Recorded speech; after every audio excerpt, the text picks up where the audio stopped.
Hi. Good morning.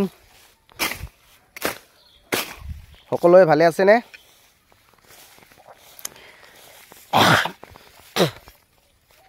মই আজি গৈ আছো আপোনালোকক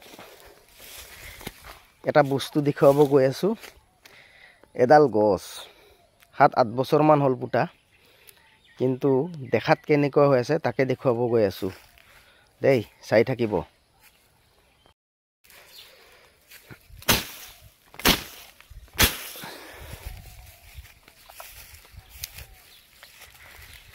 এই ডাল চাওক, নাৰিকল গছ 7-8 বছৰ মোটামুটি হল, কিন্তু ই এতিয়াও এনেকুৱাই আছে। মানে গাগছটো ওলাবই পৰা নাই, এনেকা মাটিৰ তলতে আছে। মানে মই বজাৰৰ পৰা কিনি আনিছিলো, একেৰেলিয়ান বুলি কৈছিলে, আৰু এতিয়া কিবা মানে গাগছটো ওলাবই পৰা নাই। এই চাওক কেনেকুৱা হৈ আছে। মানে এইটো গাগছটো ওলাব নে নাই ক'বই নোৱাৰিছো, কিন্তু গছডাল ঠিকে আছে। চাওকচোন,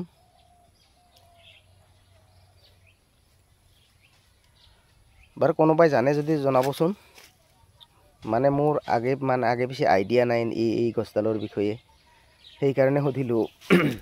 মানে ইমান বছৰ হ'ল তথাপিও যে মানে ইয়াৰ মানে গুৰিটো ওলাই অহা নাই, সেইকাৰণেহে মানে মোৰ সন্দেহ হৈছে। কিন্তু গছডাল ঠিকে আছে, আপুনি চাওক, এয়া চব ঠিকে আছে।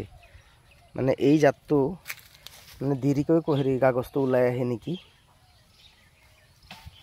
মানে মোৰ অভিজ্ঞতা নাই যেহেতু, সেইকাৰণে মানে এই ভিডিঅ'টো বনালো। যদি কোনোবাই জানে দয়া কৰি জনাব দেই। এয়া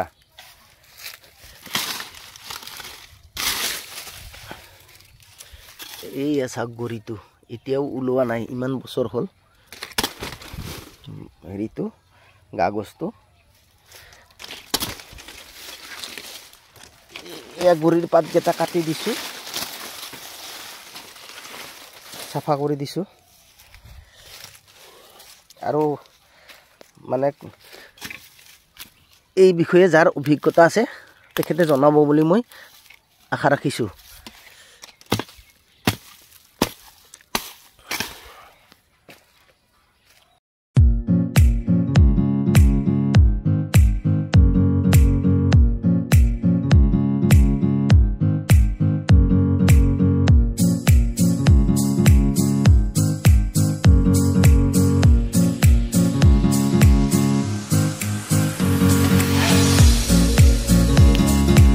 চকলেটৰ গছ বন্ধুসকল।